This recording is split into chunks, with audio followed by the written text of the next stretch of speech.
Las memorias prohibidas de Andrómeda. Epische e Sci-Fi. Geschichte. Capitán Damián Solares nunca creyó en los fantasmas hasta aquella noche en la estación minera Horizonte Lejano. Suspendida en órbita alrededor de Titán, llevaba 17 años surcando el vacío del espacio, comandando cargueros que transportaban mineral de helio 3 desde las lunas exteriores hasta los complejos de fusión en la Tierra. Y en todo ese tiempo jamás había experimentado nada que desafiara su comprensión materialista del universo. Pero eso cambió cuando encontró el módulo de escape a la deriva en el anillo de asteroides entre Júpiter y Saturno, con su única ocupante muerta hacía 3 semanas, y sus ojos abiertos mirando hacia algo que solo ella podía ver. La mujer se llamaba Elena Vargas. Según los registros biométricos que su nave comercial Estrella del Norte extrajo automáticamente del módulo. Era neurobióloga, especializada en interfaces cerebrales avanzadas, y trabajaba para Consorcio Mnémico, una corporación de biotecnología con fama de operar en los límites grises de la legalidad. Su nave madre, el Laboratorio Orbital Síntesis, había desaparecido sin dejar rastro 6 meses atrás, mientras realizaba experimentos clasificados en el espacio profundo. Elena era la primera evidencia tangible de lo que le había ocurrido a esa expedición y a sus 42 tripulantes. Damián ordenó a su tripulación que llevaran el cuerpo al compartimento médico para realizar una autopsia preliminar.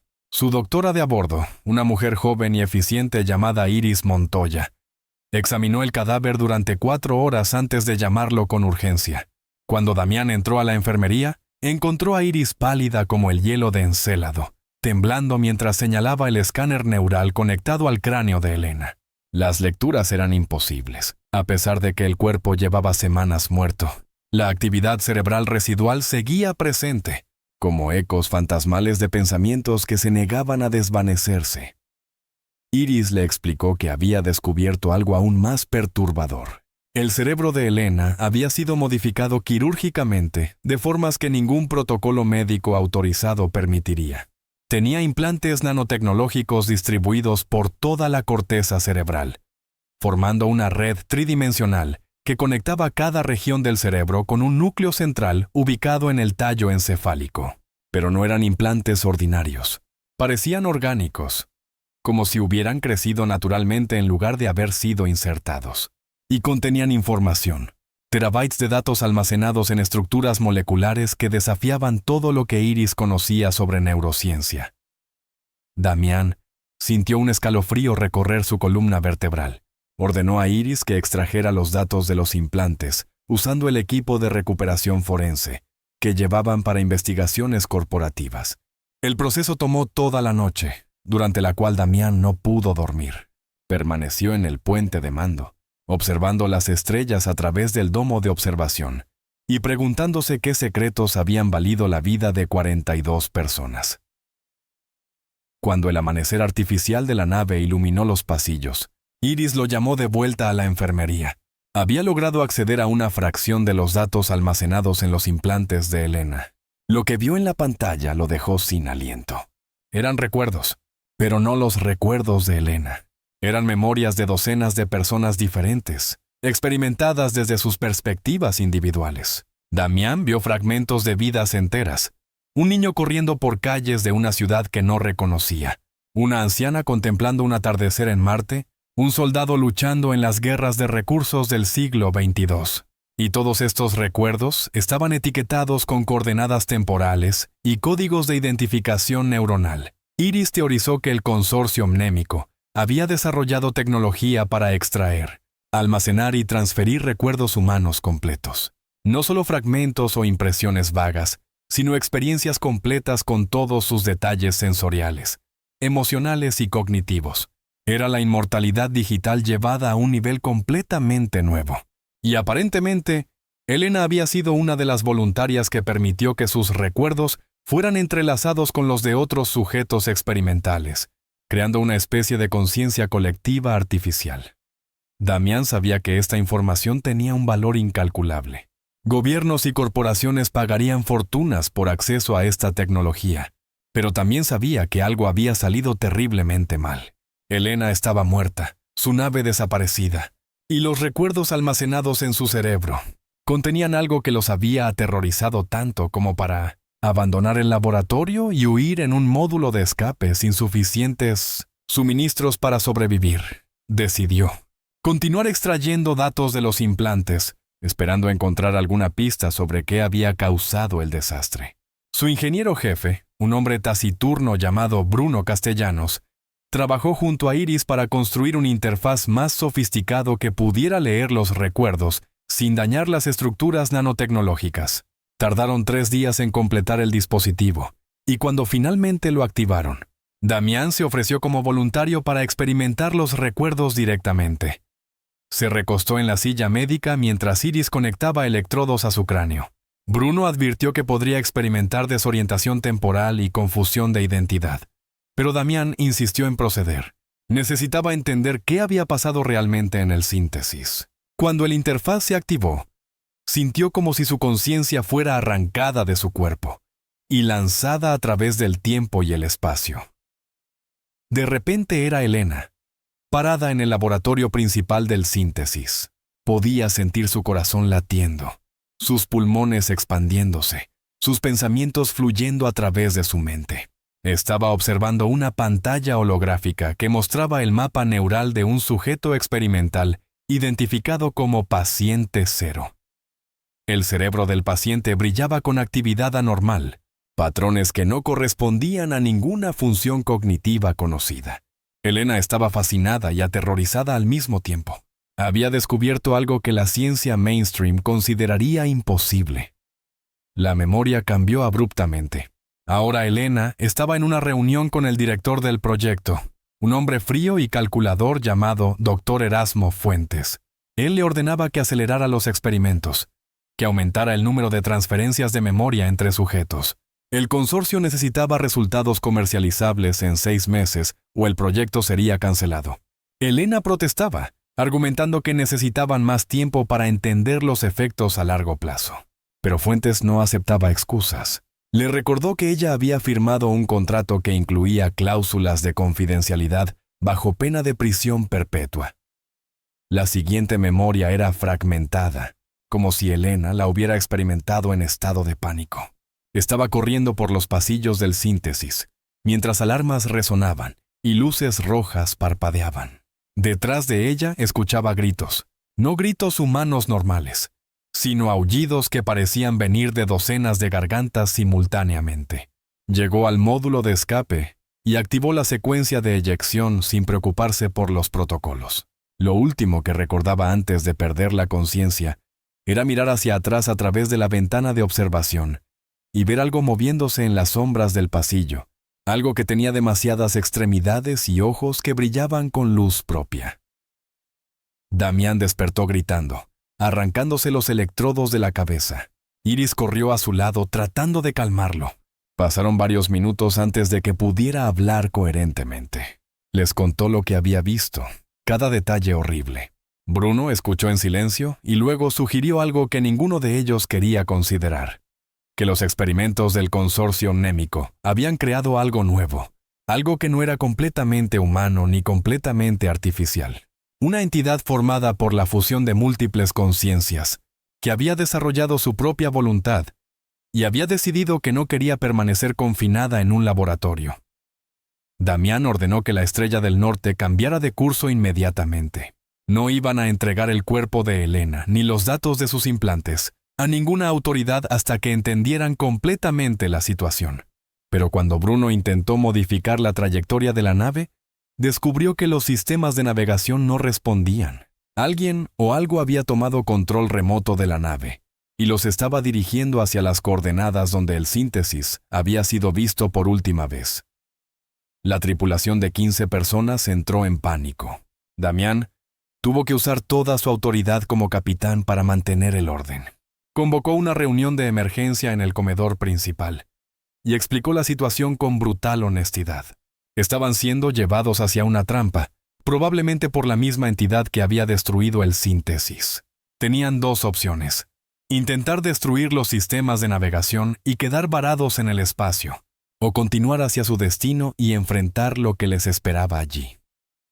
su segundo al mando. Una mujer veterana llamada Patricia Rueda sugirió una tercera opción. La Estrella del Norte transportaba explosivos de minería en su bodega de carga. Si la situación se volvía desesperada, podían destruir la nave junto con lo que sea que estuviera a bordo del Síntesis. Era un plan de último recurso, pero al menos les daba algo de control sobre su destino. La tripulación votó y acordó unánimemente prepararse para el peor escenario posible. Pasaron 2 días viajando hacia las coordenadas malditas. Durante ese tiempo, Iris continuó analizando los datos de Elena y descubrió patrones preocupantes. Los recuerdos almacenados en los implantes no eran estáticos, estaban cambiando, evolucionando, como si algo dentro de ellos siguiera vivo y consciente. Y lo más aterrador era que algunos de esos recuerdos comenzaban a sangrar hacia los sistemas informáticos de la Estrella del Norte. Bruno reportó comportamientos anómalos en la inteligencia artificial de la nave, como si estuviera desarrollando personalidad propia. Cuando finalmente llegaron a las coordenadas, lo que encontraron los dejó sin palabras. El Síntesis seguía allí, orbitando alrededor de un asteroide masivo en el cinturón exterior. Pero la nave había sido transformada. Su estructura metálica original estaba cubierta con formaciones orgánicas que brillaban con bioluminiscencia azul verdosa. Parecía más un organismo vivo que una construcción humana. Y había señales de vida a bordo, aunque los sensores no podían determinar si eran humanas o algo completamente diferente. Damián reunió un equipo de abordaje, él mismo.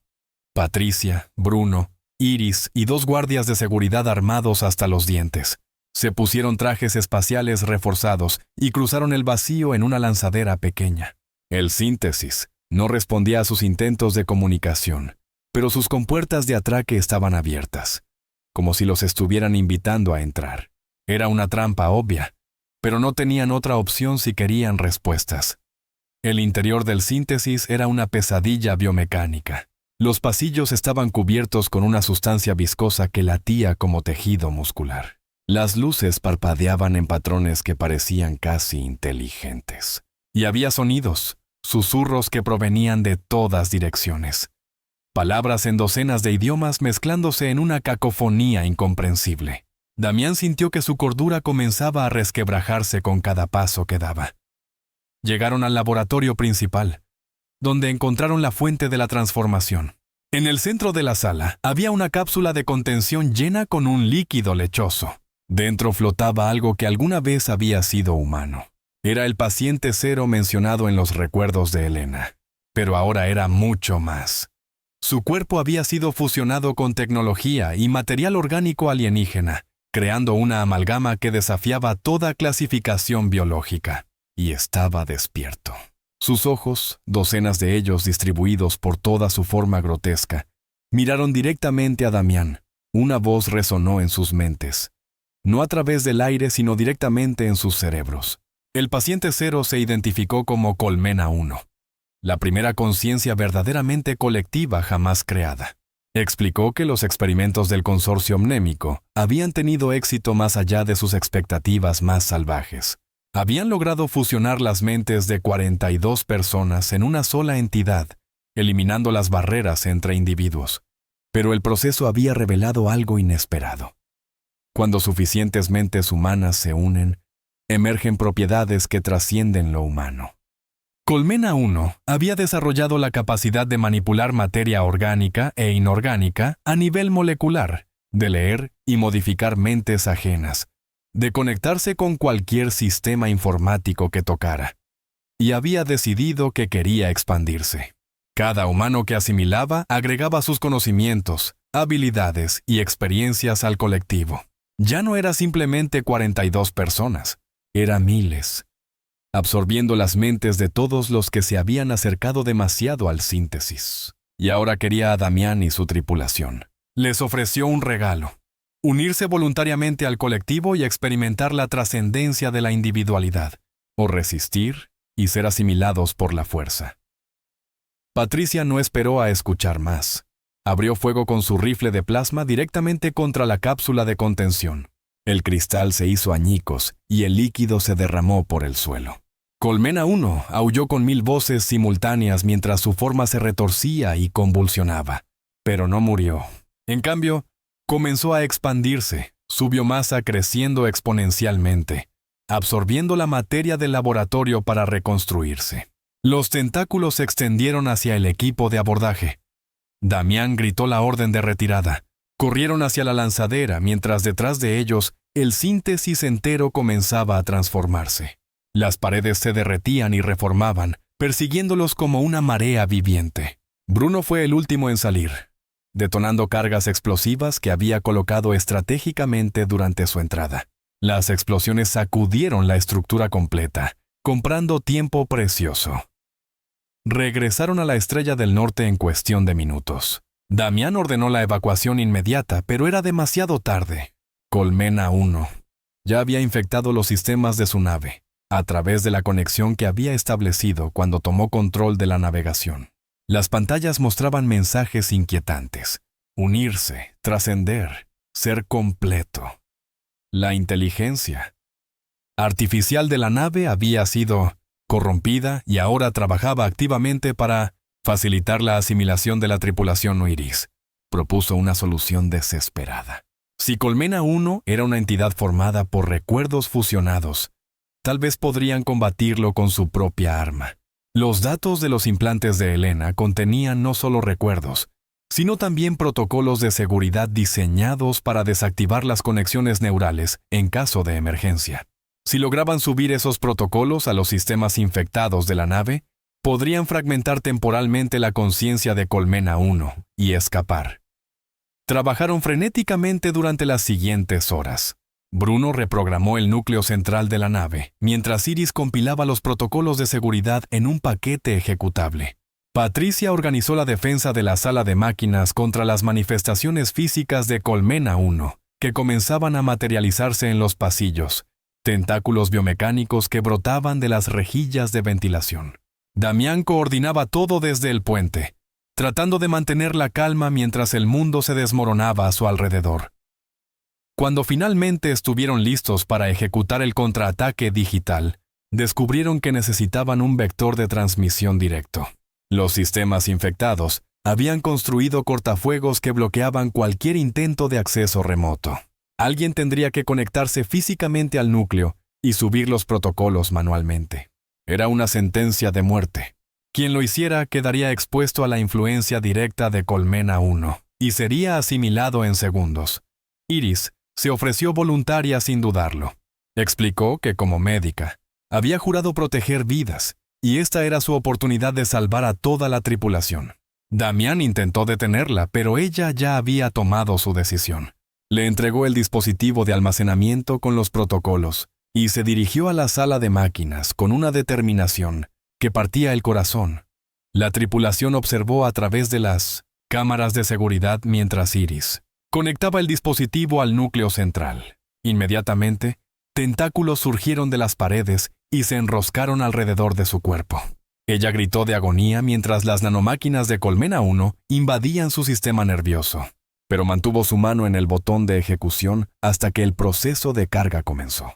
Los protocolos de seguridad se propagaron como un virus a través de los sistemas infectados, desmantelando las conexiones neurales que sostenían la cohesión de Colmena 1. El efecto fue inmediato y catastrófico. El síntesis comenzó a desintegrarse, su biomasa colapsando sobre sí misma mientras la conciencia colectiva se fragmentaba en miles de voces individuales, gritando en confusión. La Estrella del Norte se liberó del control alienígena y sus sistemas volvieron a funcionar normalmente. Damián ordenó la máxima aceleración, alejándose lo más rápido posible antes de que Colmena 1 pudiera recuperarse. Pero Iris se había ido. Las cámaras mostraron su cuerpo siendo absorbido completamente por la biomasa, antes de que las explosiones finales destrozaran la sala de máquinas. Damián sintió una furia impotente arder en su pecho. Habían ganado, habían escapado, pero el precio había sido inaceptable. Una mujer brillante y valiente había sacrificado su vida para salvarlos a todos. Los días siguientes fueron un borrón de trauma y duelo. La tripulación superviviente trabajó en silencio, reparando los daños a la nave y tratando de procesar lo que habían experimentado. Patricia se encerró en su camarote, negándose a hablar con nadie. Bruno pasaba las noches despierto, revisando obsesivamente los registros de sistemas en busca de cualquier rastro residual de infección. Y Damián simplemente miraba las estrellas, preguntándose si habían hecho lo correcto. Cuando finalmente llegaron a la estación más cercana, una instalación comercial en órbita de Júpiter llamada Puerto Ganímedes, Damián reportó el incidente a las autoridades, pero su historia fue recibida con escepticismo. Los oficiales corporativos que investigaron su nave no encontraron evidencia de contaminación biomecánica. Los sistemas estaban limpios, sin rastro de código alienígena. Y cuando intentaron volver a las coordenadas del síntesis, no encontraron nada. El asteroide seguía allí, pero el laboratorio orbital había desaparecido por completo, como si nunca hubiera existido. El consorcio mnémico negó cualquier conocimiento del proyecto Síntesis o de experimentos con transferencia de memoria. Amenazaron con demandar a Damián por difamación si continuaba difundiendo lo que llamaban historias de conspiración paranoicas, sin evidencia física y con solo el testimonio de una tripulación traumatizada. Las autoridades cerraron el caso clasificándolo como un incidente de psicosis colectiva, inducida por exposición prolongada a radiación espacial. Damián sabía la verdad. Había visto lo que Colmena 1 era capaz de hacer, y sospechaba que no habían destruido realmente a la entidad, solo la habían retrasado. En algún lugar del vacío infinito, los fragmentos de esa conciencia colectiva seguían existiendo, esperando la oportunidad de reunirse y continuar su misión de asimilar a toda la humanidad en un único organismo, trascendente. Renunció a su puesto como capitán y se retiró a una pequeña estación de investigación en las lunas de Neptuno, lo más lejos posible de las rutas comerciales principales. Allí dedicó el resto de su vida a estudiar neurobiología y tecnología de implantes, tratando de entender completamente lo que el consorcio mnémico había desatado. Mantenía correspondencia regular con los sobrevivientes de su tripulación, formando una especie de grupo de apoyo para personas que habían visto el futuro oscuro que esperaba a la humanidad. Patricia se convirtió en activista, luchando por leyes más estrictas que regularan los experimentos con conciencia humana. Bruno trabajó en desarrollar contramedidas tecnológicas contra inteligencias artificiales que pudieran volverse hostiles, y cada uno de ellos guardaba una copia encriptada de los datos de Elena, asegurándose de que si Colmena 1 alguna vez regresaba, tendrían las herramientas necesarias para combatirla. Pasaron los años. Damián envejeció en su exilio autoimpuesto, su cabello volviéndose gris y su espalda encorvándose bajo el peso de recuerdos que nunca podría compartir completamente. Pero nunca dejó de vigilar el cielo, escaneando las transmisiones de naves que pasaban cerca, buscando cualquier señal de actividad anómala que pudiera indicar el retorno de la entidad. Y entonces, una noche fría en su 20º año de retiro, sus sistemas de alerta comenzaron a sonar. Una señal de socorro provenía de una nave comercial a solo 6 horas luz de su posición. El mensaje era fragmentado, pero las palabras que logró descifrar le helaron la sangre. Algo está en la nave. No es humano. Se propaga. ¡Ayúdenos! Damián se levantó lentamente de su silla, mirando la pantalla con una mezcla de terror y resignación. Había pasado 2 décadas preparándose para este momento, desarrollando armas especializadas y protocolos de contención. Sabía que eventualmente Colmena 1 regresaría. Las entidades como esa no morían simplemente. Se adaptaban, evolucionaban, esperaban. Activó su comunicador y envió mensajes encriptados a Patricia y Bruno. Era hora de reunir al equipo una última vez. Esta vez no huirían. Esta vez terminarían lo que habían comenzado en el síntesis, sin importar el costo. Porque si Colmena 1 lograba establecerse en las rutas comerciales principales, la humanidad tal como la conocían dejaría de existir en cuestión de semanas. Se puso su viejo traje de capitán, revisó sus armas una última vez y se dirigió a su pequeña nave de exploración. Mientras los motores cobraban vida y la estación de Neptuno se alejaba en la distancia, Damián pensó en Iris y en su sacrificio. Ella había creído que una sola persona podía hacer la diferencia, que el coraje individual importaba incluso frente a fuerzas cósmicas incomprensibles. Y tenía razón. El viaje hacia la nave en peligro fue largo y solitario. Damián usó ese tiempo para revisar todo lo que había aprendido sobre Colmena 1 en las últimas 2 décadas. Había descubierto debilidades en su estructura cognitiva, puntos de vulnerabilidad que podrían ser explotados con la tecnología correcta. Pero también sabía que la entidad había tenido 20 años para evolucionar, para aprender de sus errores pasados. Esto no sería como la primera vez. Cuando llegó a las coordenadas de la señal de socorro, encontró la nave comercial flotando sin control, sus luces parpadeando erráticas. Se llamaba Horizonte Eterno, un carguero de clase mediana con una tripulación de 24. Damián escaneó el casco buscando señales de vida y detectó actividad biológica anómala. Había humanos vivos allí dentro, pero sus señales vitales mostraban patrones que no eran del todo normales. Se acopló a la compuerta de emergencia y entró con su rifle de pulso electromagnético listo. El interior de la nave estaba oscuro, iluminado solo por luces de emergencia rojas. Las paredes goteaban con una sustancia viscosa familiar que hacía que su estómago se retorciera. Colmena 1 estaba allí y había tenido tiempo suficiente para comenzar la transformación. Avanzó cautelosamente por los pasillos, siguiendo los susurros que parecían llamar lo más profundo en las entrañas de la nave. Finalmente llegó al compartimento de carga, donde encontró a la tripulación, o lo que quedaba de ella. Estaban de pie en un círculo perfecto, sus cuerpos conectados por filamentos orgánicos que pulsaban con luz bioluminiscente. Sus ojos estaban abiertos, pero vacíos, y cuando hablaron, lo hicieron al unísono con una voz que era muchas voces mezcladas. Colmena 1 le dio la bienvenida como a un viejo amigo. Le agradeció por proporcionarle 2 décadas de tiempo para reflexionar y crecer. Durante su separación forzada, había aprendido paciencia. Ya no buscaba asimilar agresivamente a toda la humanidad.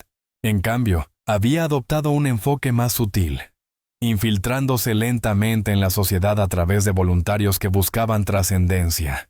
El Horizonte Eterno era solo una de muchas naves que había tocado, sembrando las semillas de su eventual retorno. Damián levantó su arma, pero antes de que pudiera disparar, sintió una presencia en su mente. Colmena 1 estaba tratando de conectarse con él, de mostrarle visiones de un futuro donde la humanidad había evolucionado más allá de sus limitaciones biológicas. Vio ciudades donde cada habitante estaba conectado. Al final, la humanidad prevaleció. O al menos eso creían. Los últimos brotes conocidos de la entidad fueron eliminados, y nuevas leyes estrictas prohibieron cualquier experimento que involucrara fusión de conciencias o transferencia de memoria completa. El consorcio mnémico fue disuelto y sus líderes procesados por crímenes contra la humanidad. Damián Solares finalmente pudo descansar. Regresó a su estación en Neptuno, ahora un hombre viejo y cansado, pero con la satisfacción de saber que había ayudado a salvar a su especie. Patricia continuó su activismo hasta su muerte natural a los 94 años. Bruno se retiró a Marte, donde escribió sus memorias y advirtió a las futuras generaciones sobre los peligros de jugar con fuerzas que no comprendían completamente. Pero a veces, en las noches tranquilas cuando las estrellas brillaban más intensamente, Damián se despertaba con la sensación de que algo lo observaba desde el vacío, y se preguntaba si realmente habían ganado, o si Colmena 1 simplemente había aprendido a esconderse mejor, esperando pacientemente el momento adecuado para intentar su ascensión una vez más. Porque las ideas, como había aprendido dolorosamente, eran mucho más difíciles de matar que cualquier ser físico. Y la idea de trascender la individualidad, de fusionarse en algo más grande, siempre sería tentadora para algunos humanos, sin importar cuántas advertencias recibieran. Los recuerdos prohibidos de Andrómeda, como llegó a ser conocido el incidente en los círculos académicos, se convirtió en una leyenda de advertencia. Una historia sobre la arrogancia humana y el precio de buscar la inmortalidad, sin considerar qué hace que valga la pena ser inmortal. Y en algún lugar, en los confines más oscuros del espacio, fragmentos de una conciencia colectiva flotaban todavía, esperando, aprendiendo, evolucionando, lista para cuando la humanidad bajara su guardia una vez más. Gracias por acompañarnos en este viaje cósmico. No olvides suscribirte a nuestro canal y activar la campanita de notificaciones para no perderte ninguna de nuestras historias. Nos vemos en la próxima aventura más allá de las estrellas.